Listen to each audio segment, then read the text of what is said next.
Queridos irmãos, saúdo a todos, uma boa noite, graça e paz da parte de Deus, nosso Senhor Jesus Cristo. Meus amados, hoje é um dia festivo, um dia de bênção, estamos recebendo aqui o pastor Romildo, lá da França, juntamente com a sua digníssima esposa, e nos alegraremos com eles ao apresentar o bebê, não é isso? Bendito seja Deus por esse momento especial. Bom, nós estamos já faz um tempo tratando sobre o que é ser igreja. E nós tivemos 3 mensagens já tratando das igrejas, das cartas dirigidas às igrejas no livro do Apocalipse. E foi trazida a primeira carta, Éfeso, Esmirna, Pérgamo, e agora vamos partir para Tiatira. Os irmãos podem tomar seus assentos. Pois bem, meus queridos irmãos, eu gostaria de conversar com vocês um pouquinho, para a gente fazer um retrospecto daquilo que já foi falado, né, no livro do Apocalipse, e para que possamos ter uma compreensão mais ajustada, mais fiel, e podermos entender que os problemas que o Senhor Jesus apresenta, revela em cada uma das igrejas das 7 cartas, são problemas que são inerentes às igrejas dos nossos dias. Antes, porém, nós vamos entrar, então, fazendo uma recapitulação sobre o livro do Apocalipse. A palavra Apocalipse, no grego, nada mais é do que significa tirar o véu, ou descobrir aquilo que está encoberto, revelar o oculto. Esse é o significado da palavra Apocalipse. E o apóstolo João é o autor desse livro. João escreve o livro do Apocalipse, sendo ele a última lâmpada apostólica, o último dos apóstolos ainda vivo. Os demais todos já haviam sido mortos, e mortos pelo viés do martírio. O apóstolo João, já adiantado em idade, estima-se que ele tinha mais de 90 anos de idade, quando ele escreve este livro. E João estava numa ilha, que era uma prisão do Império Romano, a ilha chamada Ilha de Patmos, uma ilha vulcânica, uma ilha escarpada no mar Egeu, e João tinha sido levado para esta ilha como prisioneiro. Você imagina um ancião, e aquele homem já havia visto a igreja sofrer uma série de perseguições, já adiantado em idade, e agora ele é lançado em uma ilha que era uma prisão do império. Aparentemente, o objetivo era calar a voz do último apóstolo. E aqui há uma lição gloriosa para nós, porque Patmos quer dizer meu destruidor. E quando as coisas parecem caminhar de uma maneira tal que tudo, aparentemente tudo, quando nós olhamos e vemos que as coisas que estão diante dos nossos olhos, elas aparentam uma destruição, aparentam um fim. E eu quero dizer-lhes que, nas situações mais adversas da vida, quando muitos dizem não tem mais jeito, Deus se utiliza destas circunstâncias para manifestar a sua glória em nós. Os momentos mais difíceis, eles não são o prenúncio de que a derrota será cabal, antes pelo contrário. Às vezes Deus se utiliza de circunstâncias onde as nossas forças se esvaem, onde a nossa condição torna-se precária cada dia mais. Todavia, quando nós não temos mais nada, nenhum recurso, então nós dependemos apenas da provisão de Deus. Foi exatamente numa ilha do mar Egeu, prisioneiro, que o apóstolo João teve aquela que foi a sua grande e gloriosa experiência. Diz a palavra de Deus que ele ouviu por detrás dele uma voz dizendo: sobe cá, João. E foi da ilha de Patmos que João foi arrebatado e viu coisas gloriosas. O livro do Apocalipse é um livro extraordinário, irmãos. William Hendrickson, ele diz que este livro é incomparavelmente formoso. Ele é formoso em estilo, formoso em propósito e formoso principalmente no seu significado. O livro do Apocalipse, ele mostra que a história, ela não caminha para o caos. Por pior que seja o cenário, mas a história caminha e avança para um fim glorioso. O livro do Apocalipse, ele tem um tema central que rege todos os demais. O tema central do livro do Apocalipse é o triunfo de Cristo e da sua igreja. Lembra vocês que quando as coisas não estiverem bem, leiam o livro do Apocalipse. Ele é a certeza do triunfo da igreja. O apóstolo João ouviu por detrás dele uma voz que dizia assim: sobe cá, João, e eu te mostrarei as coisas, não que podem acontecer, mas eu te mostrarei as coisas que devem acontecer. Isso nos leva a compreender que a história, Deus tem as rédeas dela em suas mãos. A igreja não está à deriva da própria sorte, ou das ideologias, por mais perniciosas e malignas que sejam. Nós estamos seguros nas mãos de um Deus que é todo-poderoso. João ouviu essa voz dizendo as coisas que devem acontecer.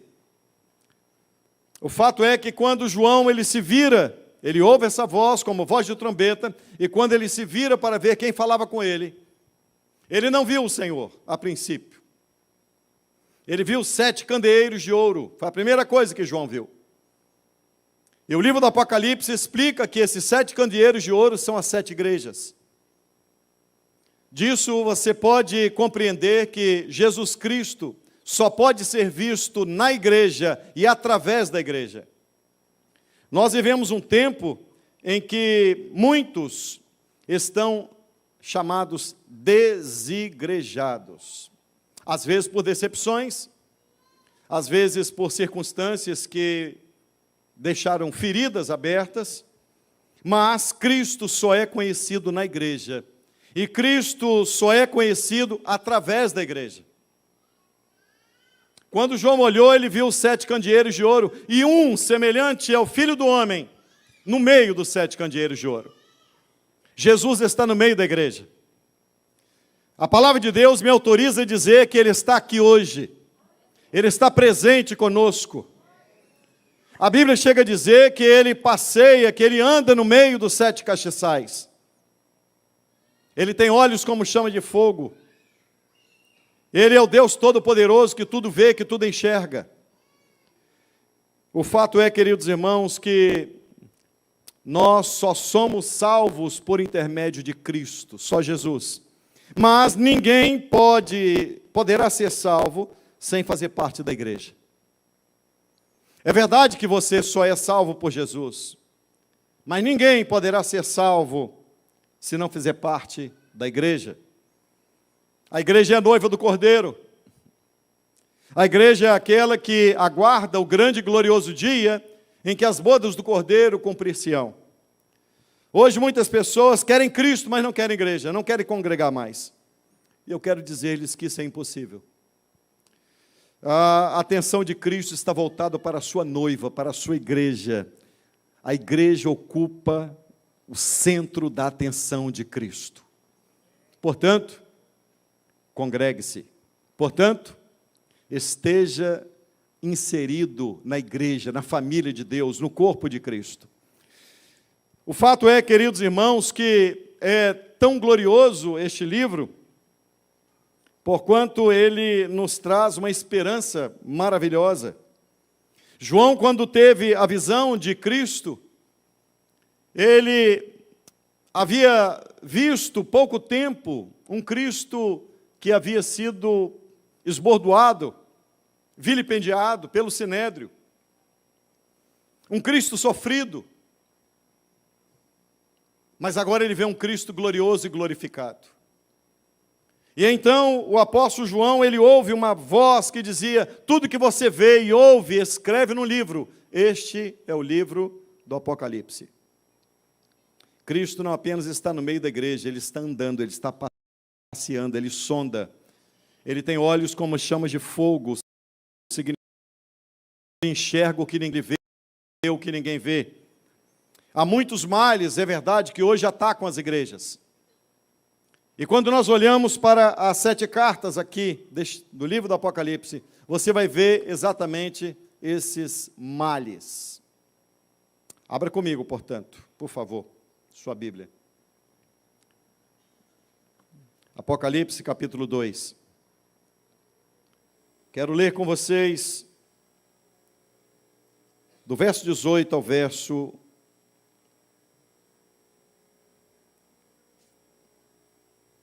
28.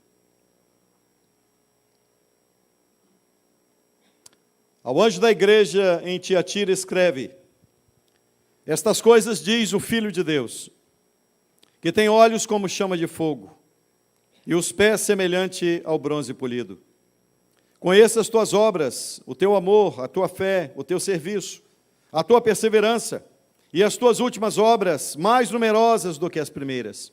Tenho, porém, contra ti, que toleras essa mulher, Jezabel, que a si mesmo se declara profetisa. Não somente ensine, mas também seduza os meus servos a praticarem a prostituição e a comerem das coisas sacrificadas aos ídolos. Dê-lhe tempo para que se arrependesse. Ela, todavia, não quer arrepender-se da sua prostituição. Eis que a prostro de cama, bem como em grande tribulação os que com ela adulteram, caso não se arrependam das obras que ela incita. Matarei os teus filhos, e todas as igrejas conhecerão que eu sou aquele que sonda mente e corações. E vos darei cada um segundo as vossas obras. Digo, todavia, a vós outros, os demais de Tiatira, a tantos quantos não têm essa doutrina, e que não conheceram como eles dizem as coisas profundas de Satanás. Outra carga não porei sobre vós. Então somente conservai o que tendes até que eu venha. Ao vencedor que guardar até o fim as minhas obras, eu lhe darei autoridade sobre as nações. E com cetro de ferro as regerá e as reduzirá a pedaços como se fossem objetos de barro. Assim como também eu recebi de meu Pai, dar-lhe-ei ainda a estrela da manhã. A igreja toda comigo, verso 29. Quem tem ouvidos, ouça o que o Espírito diz às igrejas. Meus amados, é interessante que de todas as cidades às quais cada uma carta foi enviada, Éfeso, Esmirna, Pérgamo, Tiatira, Sardes, Filadélfia e Laodiceia, das 7 cidades, a cidade de Tiatira era a menor cidade, que tinha menor importância, mas é a carta que é a maior carta. A menor cidade recebe a maior carta. Quando nós olhamos para a palavra de Deus, você vai ver que em todas as cartas, em todas elas, Jesus se apresenta de uma forma singular. Jesus se apresenta de uma forma única para cada uma das cartas, para cada uma das igrejas. E em todas as cartas ele diz uma expressão, e essa expressão é um estribilho. Essa expressão é: eu conheço, eu conheço.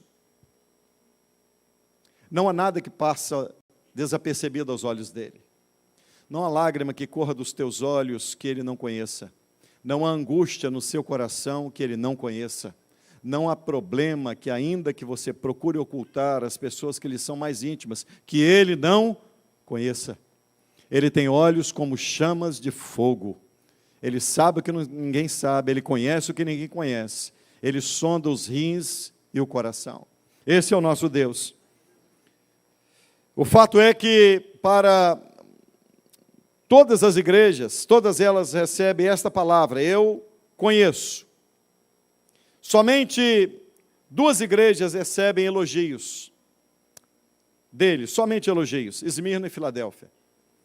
4 igrejas recebem críticas e recebem também elogios, Éfeso, Pérgamo, Tiatira e Sardes. E apenas a igreja de Laodiceia recebe críticas.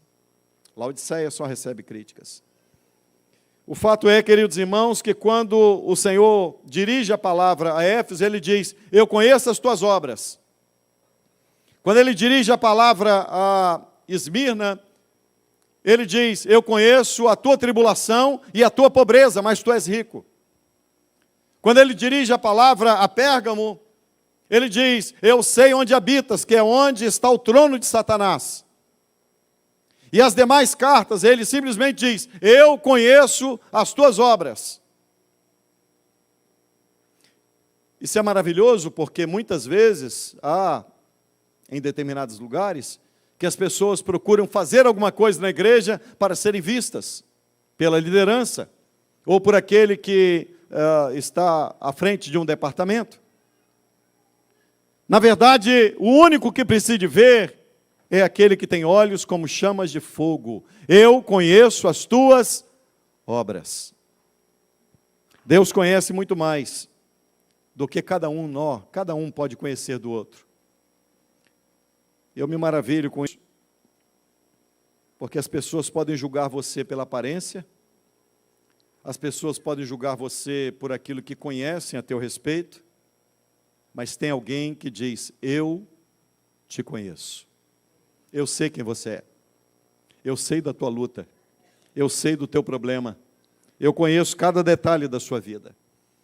Meus amados, quando nós olhamos a igreja de Éfeso, essa igreja capital da Ásia Menor, essa igreja, ela recebe uma crítica dura de Jesus.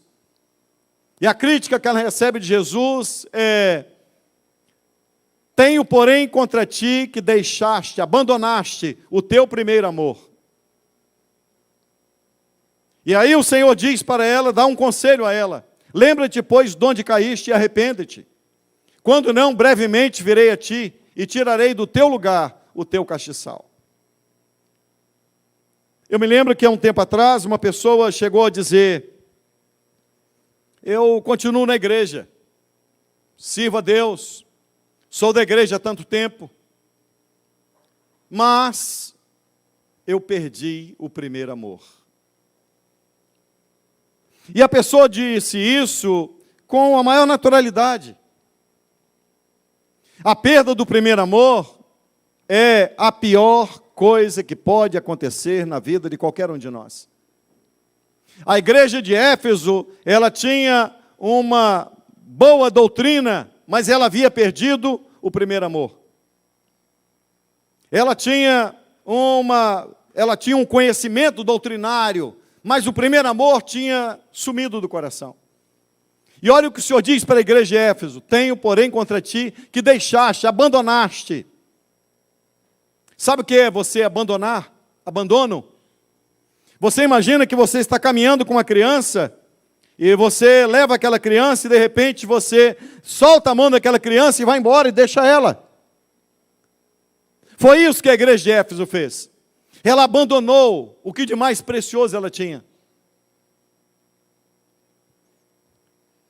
Nós devemos aliar, queridos irmãos, o conhecimento teológico, a ortodoxia, a piedade. A chama precisa estar acesa no coração. Infelizmente, alguns lugares se preocupam tanto com a teologia e se esquecem de voltar-se e a sentir aquilo que um dia já sentiram. A crítica que Deus faz à igreja de Éfeso é: você abandonou o primeiro amor. E o que adianta você conhecer o que você conhece hoje, se você não ama como você amava? Às vezes, no tempo que você era ignorante, se amava mais.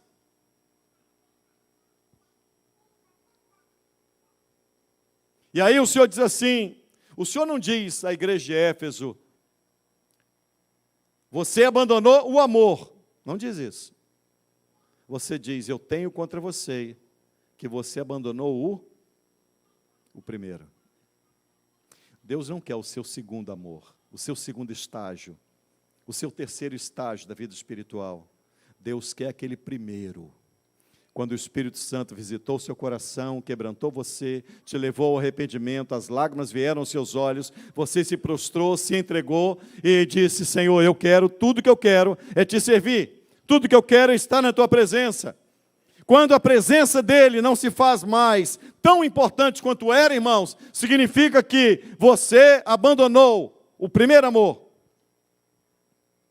Talvez essa noite seja uma noite para nós refletirmos, porque esses males que entraram nas igrejas, nessas 7 igrejas, também elas estão presentes nas igrejas dos nossos dias. É necessário que tracemos e façamos uma avaliação. Lembra-se que o maior de todos os mandamentos, o que resume todos os mandamentos, qual é? Amar a Deus sobre todas as coisas, e ao teu próximo como a ti mesmo. O Senhor Jesus ainda diz, capítulo 13 do Evangelho de João, versos 34 e 35, diz: novo mandamento vos dou, que vos ameis uns aos outros, como eu vos amei.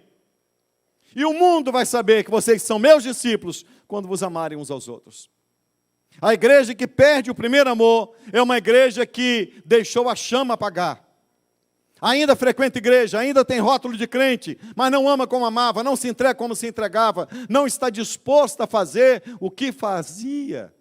Aliás, tem muita gente que faz as coisas, mas não mais movido pelo amor. Faz as coisas porque se eu não fizer, alguém vai cobrar. Ou eu me acostumei a fazer, por isso eu faço. Ou eu já sou crente há tanto tempo, e se eu faço, então você coloca no modo automático, no piloto automático e vai embora. Chega disso, irmão. Deus não está interessado no que você faz, Ele está interessado no seu amor por Ele. Deus não está interessado em muitas coisas que você está fazendo, mas no seu relacionamento de comunhão com Ele. E a crítica que Deus faz à igreja de Éfeso é: eu tenho contra vocês, que vocês abandonaram o primeiro amor. A igreja de Esmirna é uma igreja que o Senhor diz: eu conheço a tua pobreza, eu conheço a tua tribulação. Uma igreja que enfrentava lutas, enfrentava provas. Eu lembro-lhes que o imperador de Roma, à época, era Domiciano, conhecido como Nero Redivivo, implacável, terrível, perseguia crentes, matava crentes. A igreja de Esmirna estava sofrendo tudo isso. E aí o Senhor diz para esta igreja: ser fiel até a morte e dar-te-ei a coroa da vida. Uma igreja pobre aos olhos dos homens, mas rica aos olhos de Deus. Não importa se nós temos muitos bens.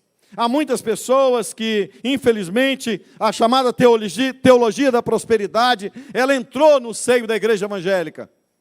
E ela deturpa, ela destrói qualquer tipo de entendimento verdadeiro do que é o Evangelho. Se a teologia da prosperidade fosse real, então me explica por que Pedro morreu pobre, por que Paulo morreu pobre, por que os discípulos foram afligidos. Por quê? Que loucura, insanidade. Você imagina uma igreja que coloca uma placa na frente: pare de sofrer. Eu digo, não existe isso na Bíblia. Jesus disse: no mundo tereis aflições, mas tende bom ânimo, eu venci o mundo. Jesus não oferece facilidades, Ele diz: não te deixarei, não te desampararei, não importa o que aconteça, Ele vai estar do seu lado.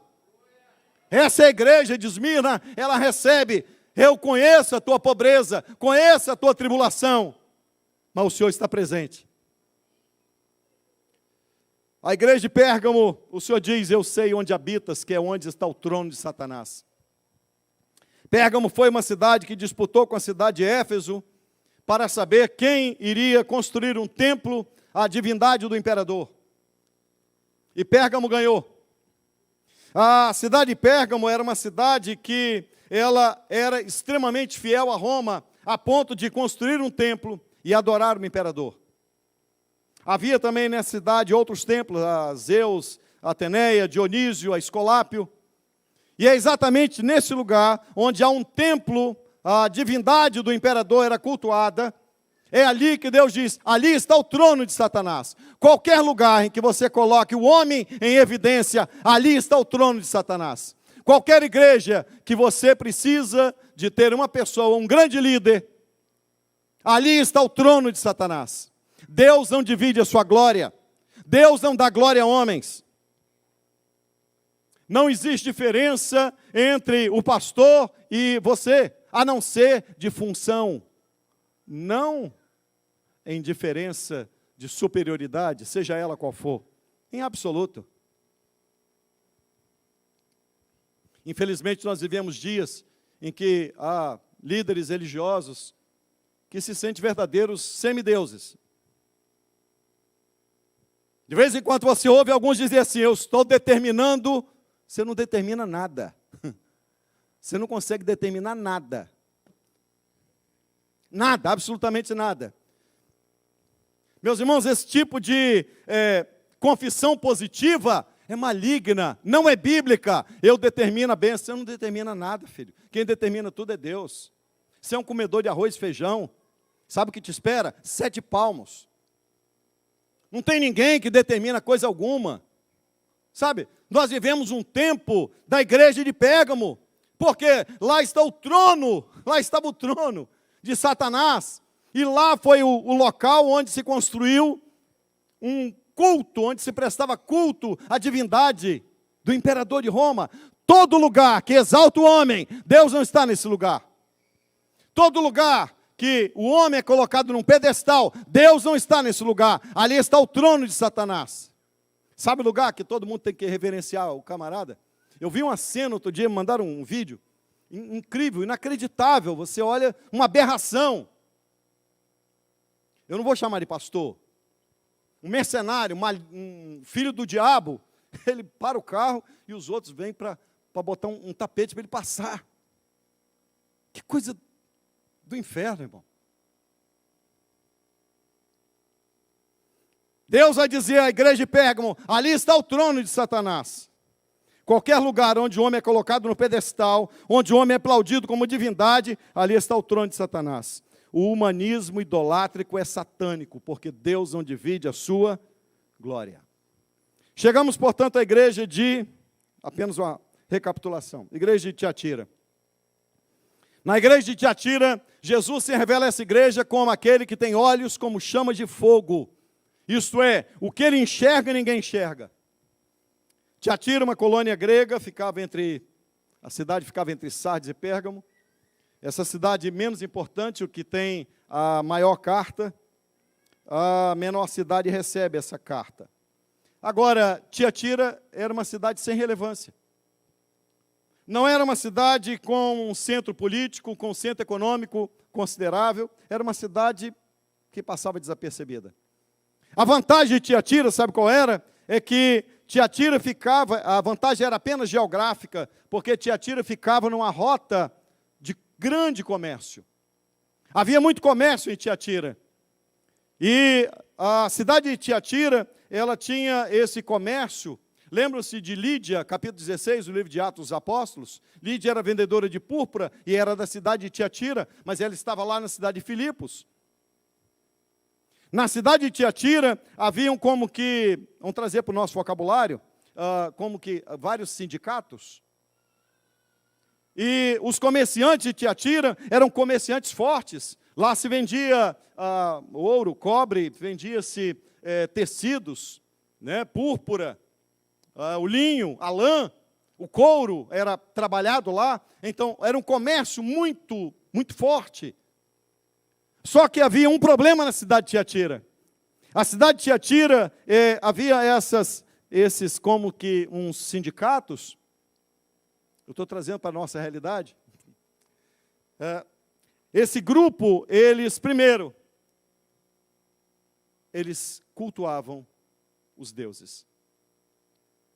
E ainda que houvesse um crente comerciante,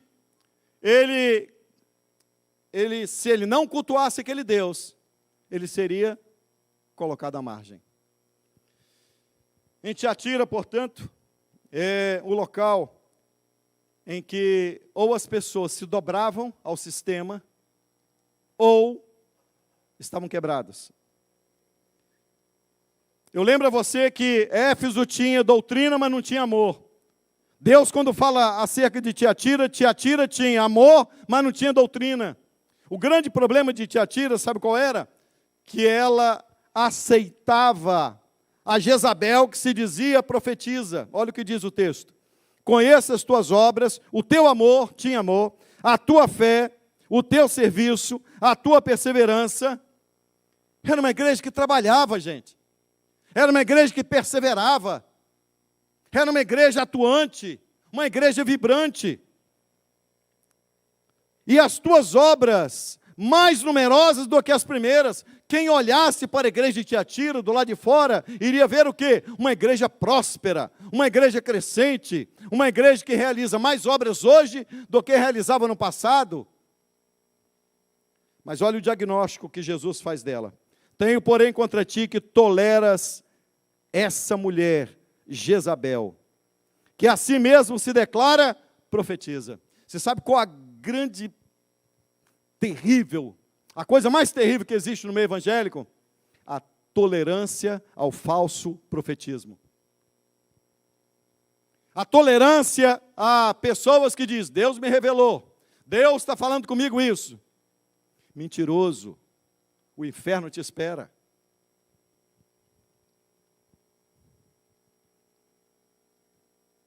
Só tem uma maneira de você não errar. Só tem uma maneira de você não cair no falso profetismo. Está aqui, ó.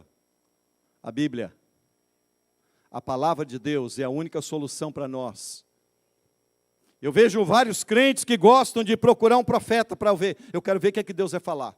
Vai. Coloca a sua cabecinha debaixo da mão de uma Jezabel. Vai, meu filho, vai. A mulher que se diz profetiza, se diz. Ela se diz. Ela não é. A pior coisa que pode existir numa igreja, sabe qual é? Falso profetismo, isto é, uma palavra pregada fora dos preceitos bíblicos. O cânon está fechado, irmãos. O cânon está fechado. Não tem mais um livro sendo escrito. Não tem revelações novas. A Bíblia é a palavra de Deus. A Bíblia é a boca de Deus. A Bíblia é a maneira pela qual Deus fala conosco. Quando nós oramos, nós falamos com Deus. Quando nós lemos a Bíblia, Deus fala conosco. Quando eu leio a Bíblia me lê. A Bíblia é um espelho que mostra como nós somos feios e como o pecado nos deixou feio. Mas a Bíblia tem poder para regenerar você, para transformar você, para fazer de você uma nova criatura. E aí o Senhor diz, olha, você tem amor, você tem serviço, você persevera, você tem fé. As tuas obras hoje são mais numerosas do que no passado. Só tem uma coisa, você tolera o falso profetismo. Nós não podemos separar teologia e ética, credo e doutrina, ortodoxia e piedade. Não podemos apenas ser uma igreja cheia de amor e tolerante com falsos ensinos. Falsos ensinos é pecado.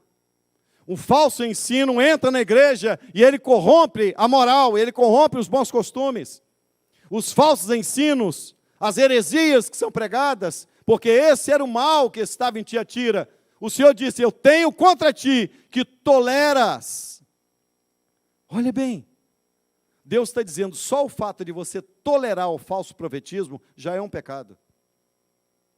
Não é o fato de você aceitar, não, só a tolerância. Infelizmente, nós vivemos num país onde o que impera no nosso país chama-se o sincretismo religioso. O que significa isso? Você vai num culto evangélico, sincretismo é uma mistura de crenças, mistura, né, na liturgia do culto. Você vai em determinadas igrejas, você não sabe, evangélicas, você não sabe se você entrou numa igreja evangélica ou num centro de macumba. Você não sabe, se entrou numa igreja, você não sabe se você entrou numa igreja ou se você entrou num show. Você não sabe. E aí o Senhor diz para a igreja de Tiatira, eu tenho contra ti que tolera Jezabel, mulher que se diz profetiza. Vocês estão achando que ela está profetizando, está falando da parte de Deus? Não, elas estão fazendo vocês pecarem. Elas estão fazendo vocês pecarem. Tiatira não tinha perseguição. Observe, Tiatira não tinha perseguição, Tiatira não tinha culto ao imperador, Tiatira não tinha templo dedicado a Esculápio, a Zeus. O problema dessa igreja era a tolerância com falso profetismo. O problema da igreja, dessa igreja, era como ela se relacionava com o mundo.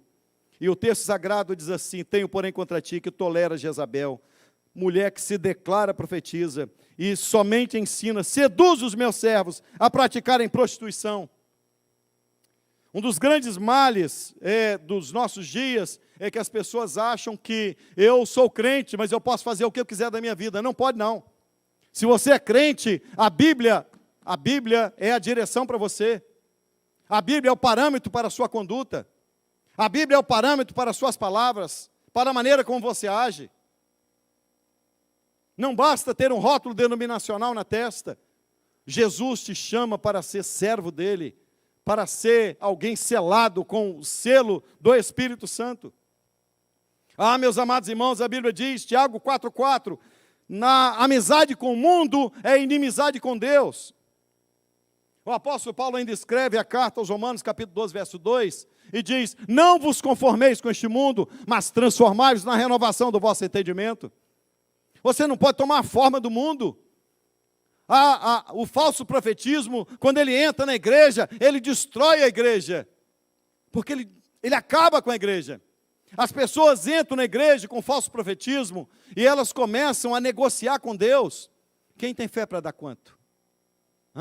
Compra aqui o negócio que eu estou te vendendo, 7 sexta-feira para você acabar com a maldição.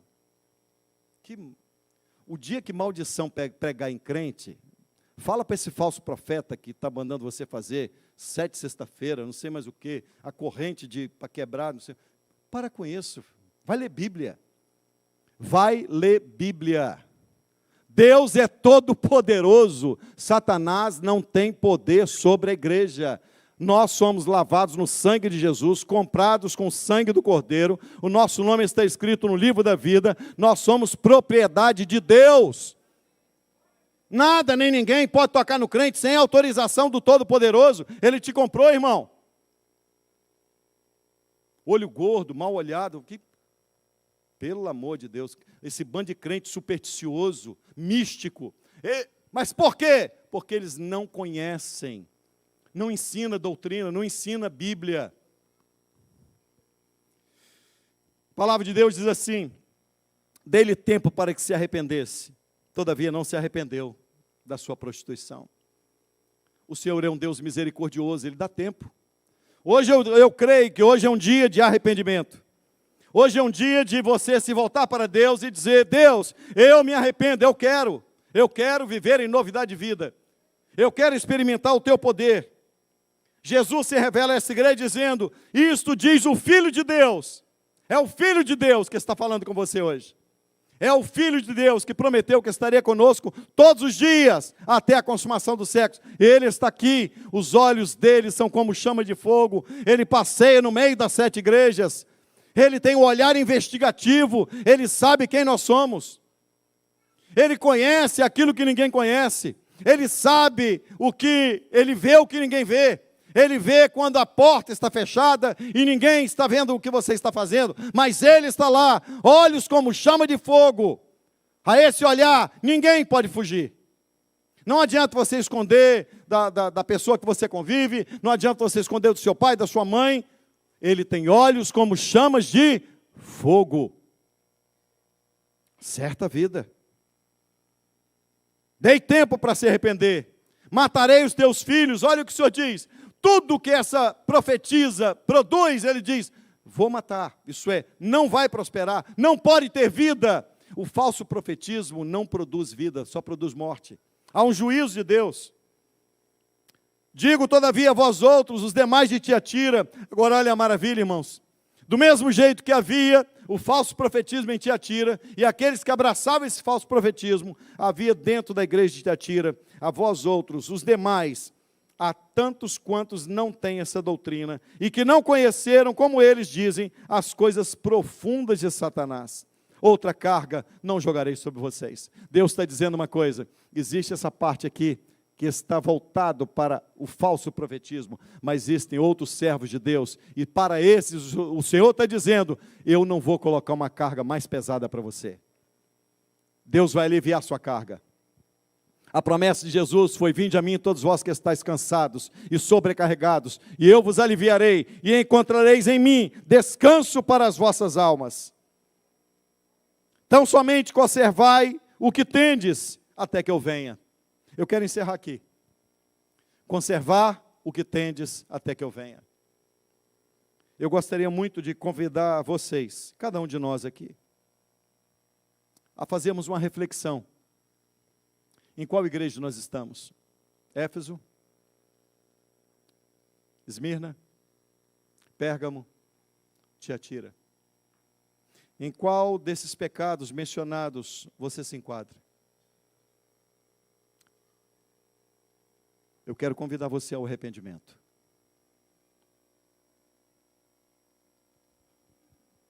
A palavra de Deus diz, arrepende-te. Eu creio que essa noite é noite de arrependimento. Essa noite é noite para você ser confrontado com a palavra de Deus. O objetivo não é massagear o seu ego, mas confrontar você. Fazer você enxergar, através da Bíblia Sagrada, o que Deus quer te mostrar. Só existe uma maneira. Aquilo que você não consegue, Deus consegue. Pela graça de Deus, você pode vencer o pecado que você está preso a ele. Eu creio que a graça de Deus é suficiente para nos fazer viver em novidade de vida. Eu quero muito convidar vocês aqui a encerrar o culto assim, queridos.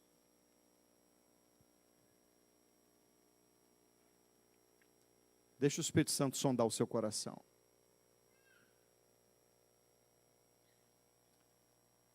Nós podemos enganar qualquer um,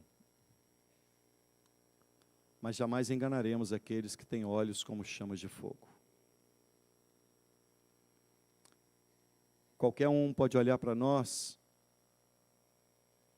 e aplaudir, e aprovar. Mas nós não buscamos a aprovação de homens. Nós não buscamos aplausos de homens. Nós buscamos a aprovação de Deus.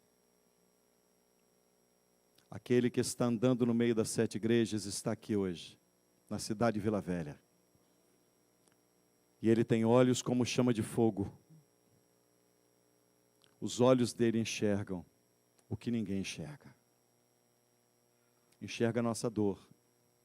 Enxerga as nossas frustrações. Enxerga as nossas decepções. Enxerga as nossas fraquezas. Enxerga os nossos medos. Mas também enxerga o nosso pecado. Que Deus tenha misericórdia de nós. E que nesta noite você curve a sua fronte e peça perdão a Deus. A Bíblia diz, se confessarmos os nossos pecados, Ele é fiel e justo para nos perdoar os pecados. O falso profetismo leva a falsas condutas. Se você aceita qualquer tipo de pregação, você é um crente fácil de ser manipulado.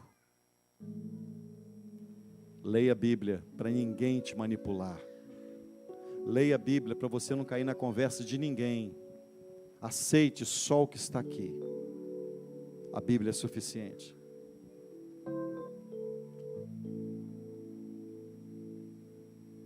Colossenses 3:1 diz assim: se já ressuscitastes com Cristo, buscai as coisas lá do alto, onde Cristo está sentado à destra de Deus. Se já ressuscitastes com Cristo, buscai as coisas lá do alto, onde Cristo está sentado à direita de Deus.